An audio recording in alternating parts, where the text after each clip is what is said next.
vamos a tratar de abordar un tema que ha cambiado mucho. Esto es algo que ha variado mucho en los últimos 15, 20 años. Del momento en que todo lo llamamos dispepsia, todo era enfermedad péptica, todo era gastritis crónica, hasta movernos hacia conceptos nuevos en los que tratamos de hacer unos diagnósticos más específicos y minimizar todo el montón de pruebas diagnósticas que hacemos innecesariamente. Estos son los únicos conflictos de interés que tengo, nada relevante.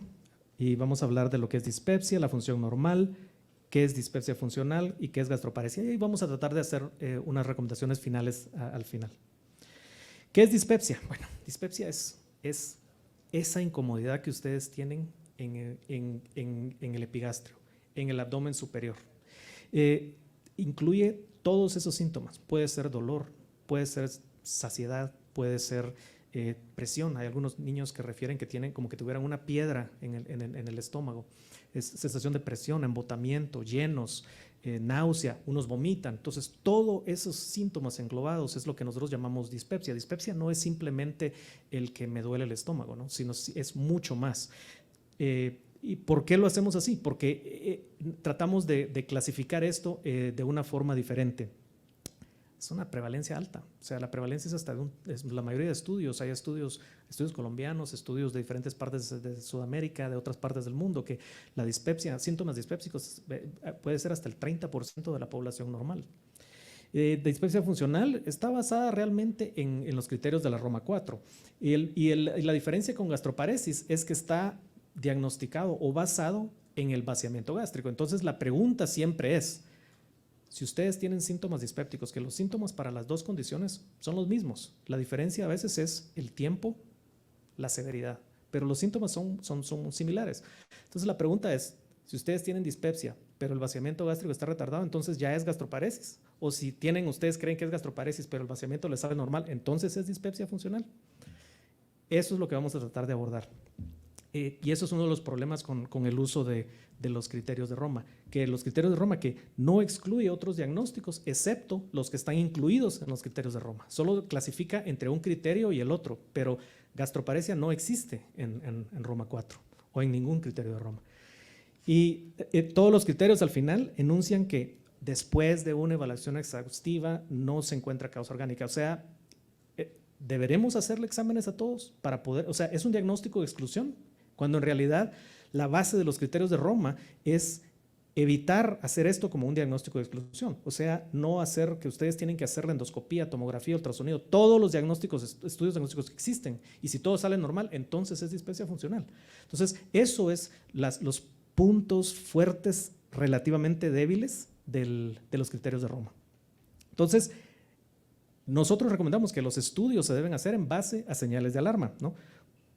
¿Cuál es la señal de alarma para hacer un estudio de vaciamiento gástrico, no? O sea, si vomita 10 veces en lugar de 5 veces, o sea, ¿cuándo le vamos a hacer un estudio de vaciamiento gástrico? Entonces, esto es lo que es difícil de establecer, ¿no? ¿Cuándo nosotros podemos separar estas dos condiciones? Al final del día, el mensaje es que las dos condiciones son básicamente lo mismo, son simplemente los dos puntos del mismo del espectro. Donde dispepsia funcional es probablemente la forma más leve de la condición y gastroparesis es la forma más severa de la misma condición. La función, es importante entender un poco de la función normal. Muchos que han visto mis conferencias han visto este slide. Este es un slide de la Cleveland Clinic que lo hicieron hace muchísimos años ya. No sé si le pueden poner play, es un video, ahí le puede poner play. Entonces, cuando ustedes empiezan a comer, lo primero que sucede en los primeros 15, 20, 30 minutos, hasta 60 minutos, dependiendo de la edad, es acomodación. No hay mucho vaciamiento. Después, en la segunda hora, el fondo se empieza tónicamente a contraer y envía todo al antro, y el antro lo comienza a titular con el píloro cerrado aproximadamente a 1 o 2 milímetros para que la comida no pase sin digerir al intestino, porque ustedes no quieren que vayan pedazos de carne al intestino porque no los van a absorber. Entonces lo que hace el estómago es crear una sopa con el ácido, destruir toda la proteína, destruir todos los alimentos y crear una sopa que sea más fácil de digerir y absorber en el intestino. Esa es la diferencia entre el antro y el fondo. ¿no? Que el fondo sirve para guardar y acomodar y el antro sirve para triturar. El fondo es mediado centralmente, eso es automático, nosotros no controlamos el fondo, eso es automáticamente cuando ustedes empiezan a comer los primeros bocados, la acomodación. En cambio, el antro es mediado por el marcapaso gástrico, es independiente del sistema nervioso central. El fondo no tiene actividad basal, entre las comidas el fondo está completamente contraído. El antro sí tiene actividad basal. Tiene una actividad rítmica a un promedio de 3 contracciones por minuto todo el tiempo. La diferencia es que cuando ustedes entran a la fase digestiva, las contracciones son de mayor amplitud, de mayor fuerza, porque tienen que triturar la comida. El fondo es altamente distensible. Eso es su objetivo, acomodar. Y el antro tiene muy poca distensibilidad. Por eso siempre es preocupante cuando ustedes ven estómagos dilatados de este tamaño, porque el antro no puede dilatarse. Y si se dilata, es un problema. El fondo, la fase de acomodación, dura hasta 45-60 minutos en adultos, es edad dependiente, entre más pequeño es, más corta es la fase de acomodación y en el antro el vaciamiento ocurre aproximadamente hasta las 4 horas. Por eso es que las medidas de vaciamiento más importante es la retención a las 4 horas y no necesariamente el vaciamiento a la primera hora, que es un error que cometíamos hace muchos años, que hacíamos estudios de vaciamiento de 1 hora y realmente el vaciamiento no ocurre de una forma correcta y pronta inicialmente. ¿Qué es dispepsia funcional de acuerdo a Roma 4? Bueno, tiene que tener uno de estos criterios, que tiene sensación de llenura postprandial, saciedad temprana, dolor epigástrico o hervor epigástrico que no está asociado a defecación y luego de una evaluación extractiva no hay causa orgánica. Entonces, prácticamente aquí ustedes pueden incluir a todos los niños que tienen dolor epigástrico, ¿no? O sea, ¿cuál es la diferencia entre esto y un paciente que ustedes se sospechan gastritis crónica o enfermedad péptica y todo? No hay mucha diferencia, ¿verdad? Entonces, eso es lo importante. Entonces, tratar de clasificarlos probablemente como funcional primero y sobre la marcha decidir si al paciente necesita endoscopía para buscar por enfermedad péptica y úlcera y no necesariamente al revés, ¿no? Que el paciente les viene con estos síntomas, le dan un inhibidor de bomba, no funciona, le hago endoscopía. Y esa práctica se ha mantenido por mucho tiempo. Y cuando ustedes ven todos los estudios longitudinales de los resultados endoscópicos, la gran mayoría son normales. Las tasas de normalidad van hasta 90-95% de esos pacientes. Entonces, obviamente estamos sobreutilizando la endoscopía. Tiene 2 subtipos. El síndrome de distrés postprandial, que simplemente es saciedad temprana que limita la ingesta, o sea, es el paciente que no puede terminar de comer, que le duele, empieza a comer y empieza a quejarse inmediatamente. Sí, diferente al síndrome del dolor epigástrico, que este es un poco más a lo que la enfermedad péptica se parece, que es el paciente que tiene dolor epigástrico y todo, que no es generalizado, no se relaciona a defecación o al paso de gas. ¿Por qué? Porque entonces sería colon irritable, ¿no? Entonces, esas son las formas que diferenciar entre un síntoma superior causado por dispepsia funcional y un síndrome superior magnificado por colon irritable o por estreñimiento. Hay muchos que tienen un patrón mixto, no se pueden diferenciar normalmente. ¿Cuál es la etiología? Todos hablamos de la predisposición genética. ¿Por qué? Porque lo vemos en familias, es un proceso que se repite entre diferentes familias, a veces se encuentra forma aislada también, pero hay muchos factores psicológicos que también son genéticos. Hay anormalidades motores gástricas, hay muchos estudios que han tratado de evaluar el vaciamiento, evaluar también el ritmo de la motilidad gástrica. Hipersensibilidad visceral, hay un aumento de sensibilidad duodenal, tolerancia, un poco de intolerancia a lípidos y ácidos en el duodeno, que probablemente causa un retraso o una disfunción en reflejo en el antro y el fondo. Hay un aumento de la sensibilidad a la distensión. Entonces, cuando ustedes usan un Varostat, que es un balón con presión y volumen, al distenderlo, estos pacientes se quejan a un volumen menor que los pacientes normales. Y también hay estudios que han evaluado inflamación. Estos son estudios, hay algunos recientes, hay estudios en pediatría que han encontrado aumento de eosinófilos en duodeno. Todavía estos son reportes aislados, no hay una causa específica. Obviamente no hay asociación con Helicobacter pylori, eso es algo completamente diferente. ¿Cómo hacemos la evaluación? Bueno, el diagnóstico es clínico, como les decía, o sea, utilizar los criterios de Roma y tratar de evaluar al paciente de esa forma y empezar las intervenciones sin tratar de saltar y tratar de preocuparse y estar haciendo estudios innecesariamente. Los estudios están orientados a descartar otras causas orgánicas, o sea, si el paciente les vomita sangre, perfecto, a ese le voy a hacer endoscopía, pero no al niño que tiene dolor solo porque ¿por qué no le voy a hacer endoscopía, no? Muchas veces es la presión del médico de sentirse, en Estados Unidos tenemos mucha presión de las demandas, aquí la presión es los padres que están encima y encima, que por qué no le está haciendo la endoscopía, ¿no? Estos son estudios que, por ejemplo, mencionan que hay las endoscopías en niños con estas características, la gran mayoría son normales, entonces realmente está indicado hacerlas cuando tienen 2 o más señales de alarma, no necesariamente dolor abdominal y le voy a hacer endoscopía, ¿no?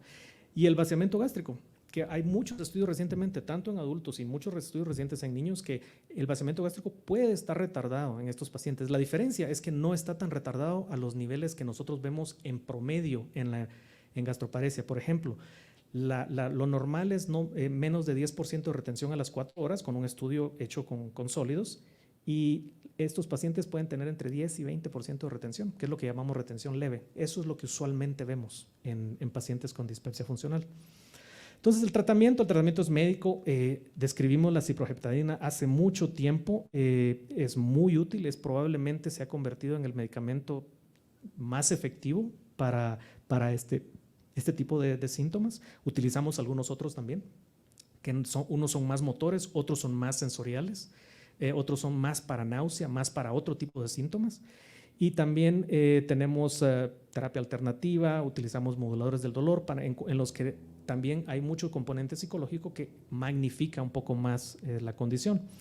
Y el tratamiento conductual, que también es muy importante. ¿Por qué? Porque esto no es una condición, el paciente tiene predisposición genética, tiene disparadores que causan que esto sea muchas veces intermitente. El paciente se mejora por unos meses, pero vuelve a recaer y mejora y vuelve a recaer, o algunas veces están con síntomas crónicos, pero a un nivel bajo y vuelve a regresar. Entonces, es importante hacer tratamiento conductual para poderlos adaptar a este tipo de problemas y no pensar en que esto es algo que estamos tratando de curar, sino simplemente rehabilitarlos. La terapia conductual, o sea, me refiero a la terapia conductual real, ¿verdad? No la terapia conductual que hacíamos cuando nosotros éramos niños, que eso era la terapia conductual, ¿no? O sea, yo recuerdo creciendo, mi hermano tenía dispepsia funcional, ahora lo puedo decir 30, 40 años después, pero así era como se curaba en la casa. Y ahora es un abogado muy exitoso, pero todavía tiene síntomas. El pronóstico, ¿qué pasa con estos pacientes a largo plazo? Hay muchos factores genéticos y del medio ambiente que de eso depende qué también va a estar el paciente a largo plazo. Depende de la respuesta al tratamiento también. Los pacientes que responden al tratamiento tienen mucho mejor pronóstico que los que son más difíciles. Y es muy importante reforzar eso para los pacientes. Cuando ustedes dan ciproheptadina y el paciente está mejor, pueden decirle, esto va a mejorar, esto va a estar bien a largo plazo, ¿no? Este es un estudio de niños de 5 o 15 años luego del diagnóstico, que la mayoría todavía tenían problemas de baja calidad de vida, discapacidad, trastornos de ansiedad, problemas para ir al colegio. Entonces, esto es algo persistente. O sea, el mensaje es no pretender que los vamos a curar. Si ustedes lo curan, el paciente tiene otra cosa. No es esto. Ahora bien, gastroparesia. ¿Qué es gastroparesia? Los mismos síntomas, ¿sí? La diferencia es que son más fuertes. Este paciente sí realmente les vomita en serio, pierden peso. O sea, el diagnóstico es que tienen un examen de vaciamiento gástrico anormal, y usualmente lo que estamos utilizando ahora ya no es simplemente anormal, sino que sea mayor del 20% de retención a las 4 horas. La etiología, hay causas conocidas, ¿no?, que son los pacientes que tienen gastroparesia permanente. Estos pacientes, mucho de los síntomas que tienen van a depender de la causa primaria. Si el control diabético, si el control de la glicemia no es bueno, el paciente va a tener mucho más síntomas. En los pacientes que tienen distrofias musculares, muchas son progresivas, entonces van a tener una tendencia a tener más síntomas progresivos a lo largo de la vida. Igual con los pacientes que tienen trastornos metabólicos, porque cuando están bien, estos pacientes están bien. Cuando se decompensan, todo el sistema se decompensa. Entonces sus síntomas van a depender mucho también de las otras condiciones.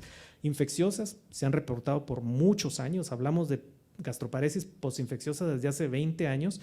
Lo bueno de estas son las que tienen el mejor pronóstico. La predisposición está ahí porque no le da a todos, ¿no? O sea, no a todos los que les da rotavirus les da gastroparesis, pero a los que les da es por su predisposición y les puede volver a pasar.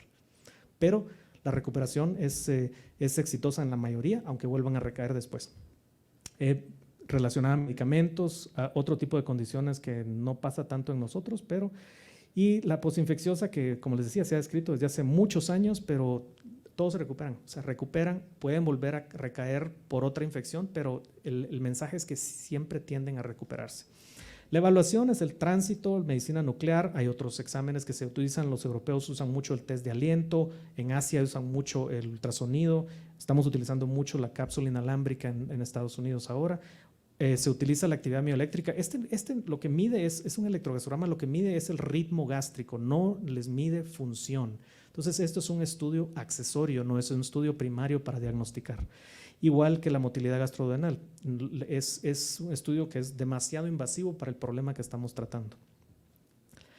Medicina nuclear es un estudio bien estandarizado, está estandarizado desde hace 23 años en adultos, y esta es la forma en que se debería de utilizar, no darle lo que el niño quiera o lo que si él, yo no quiero el sándwich de huevo, yo quiero un pancakes, y entonces, ¿por qué? Porque no está estandarizado para eso. Y les los digo porque si ustedes ven los estudios de vaciamiento gástrico de Europa, del Medio Oriente, cada quien hace comidas diferentes, entonces es muy difícil extrapolar información entre un estudio y otro. No hay valores normales en pediatría, hay un par de estudios escandinavos que lo que hicieron fue, tenían pacientes con atresia esofágica que les midieron el vaciamiento gástrico y al mismo tiempo les hicieron a los hermanos o parientes, les hicieron el mismo estudio y para tener una forma de comparación, y es lo único realmente que tenemos como más cercano, pero utilizaron pancakes de chocolate, que es lo que comen en Finlandia y en Suecia. Entonces, no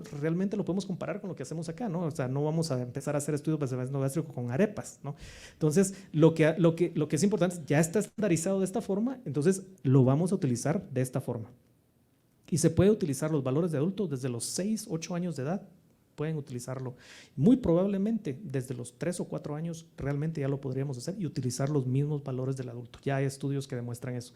Esto es lo nuevo, es una cápsula inalámbrica que tiene 3 sensores, tiene uno de presión que nos mide contractilidad en ese momento, presión, que nos mide pH, sabe si está en el estómago, en el intestino o en el colon o si ya salió, y temperatura para saber si ya está fuera del cuerpo. Nos mide todo el tránsito intestinal. Los beneficios es que es ambulatorio, nos mide tránsito y presión al mismo tiempo y no es operador dependiente, no es como el ultrasonido que ustedes le cambian un poco el ángulo y les cambia toda la perspectiva. No, tiene esto de presión y tiene esto de tránsito. Las limitaciones es el costo, disponibilidad, el tamaño de la cápsula. Es un poco más gordita, de 1 milímetro más gruesa que la cápsula endoscópica. Entonces es muy difícil que los niños se la traguen. Nosotros los utilizamos de 8 en adelante, se la pueden tragar. No está aprobado por el FDA para niños, pero lo estamos utilizando ya. Solo hay 2 estudios en pediatría, uno en superior y otro nuestro en superior e inferior. Y estos son los trazos para tener una idea de cómo se ve con este estudio, y nos da la idea es que esto nos puede, en el futuro estamos tratando de compararlo con estudios mucho más invasivos para tratar de ver si hacemos esto en lugar de hacer tránsito y estudios invasivos de motilidad al mismo tiempo. El tratamiento, nutrición, es muy importante. Siempre el objetivo primario del tratamiento de estos pacientes es hidratación y nutrición, ¿no? Enteral obviamente preferida, en los que esto no funciona, en los que variar un poco la dieta o variar los tiempos no funciona, utilizamos medicamentos. La eritromicina es la primera línea porque tiene muy buen perfil, eficacia, seguridad, es sumamente seguro.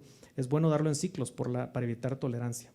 La metoclopramida tiene efectos adversos altos, por eso está restringido su uso en Estados Unidos. No lo podemos utilizar más de 3 meses a la vez porque todos los estudios retrospectivos que hizo la FDA para después de tener pacientes con disquinesias tardías demostraron que dosis mayores de 0.1 por kilo 3 veces al día y por más de 3 meses eran los que estaban asociados a cualquier complicación y más de 0.2 a complicaciones probablemente permanentes. Entonces ahora yo lo que hago es que se los doy 3 meses, se lo quito, los tengo que se vuelvan a empeorar otra vez, se los vuelvo a dar otros 3 meses y desgraciadamente así lo usamos cuando realmente esto es lo único que funciona. Domperidona la tenemos en Estados Unidos solo para uso compassionado por los efectos adversos, no está aprobada por el FDA y no va a ser aprobada en ningún momento, no en nuestras vidas. Cisaprida igual, estaba en el mercado, salió por complicaciones y está por uso compassionado nada más. Y muy importante, precaución con narcóticos. Estos pacientes tienen dolor abdominal crónico y es muy fácil darles narcóticos para que me dejen de llamar a la clínica, y tenemos en Estados Unidos una crisis de opiáceos increíble, y esto es una parte de eso, aparte del dolor funcional. Estos son los estudios de utilizar Botox en el píloro. Estos son todos los estudios que se han publicado en general, la mayoría son abiertos, solo hay 2 estudios randomizados que no demostraron eficacia. Desgraciadamente, si ustedes ven los números, son muy bajos. Cuando ustedes hacen un análisis para calcular la muestra que ellos deberían de haber hecho para poder encontrar las diferencias que estaban buscando, los estudios no tenían la fuerza suficiente para encontrar esos efectos, entonces realmente no son tan válidos, ¿no? Y ven, todos los retrospectivos funciona, en práctica funciona, pero en los 2 randomizados que no tenían la potencia suficiente, no funciona. Este es el estudio nuestro en niños, es el primero y el más grande, creo que es el único, acaba de salir uno hace poco, pero fue para problemas de disfunción faríngea, que encontramos que le funcionó más o menos a las 2/3 partes de los niños, que acuérdense, no es que dice uno, bueno, entonces tengo 33% de los niños que no les funciona. Claro, pero estos son niños que no funcionó nada más. Les di eritromicina, metoclopramida, domperidona, les di todo y no funcionó, entonces utilizamos Botox. Entonces es una población un poco más selecta, no es el total de pacientes con gastroparesis. El efecto es aproximadamente de 3 meses.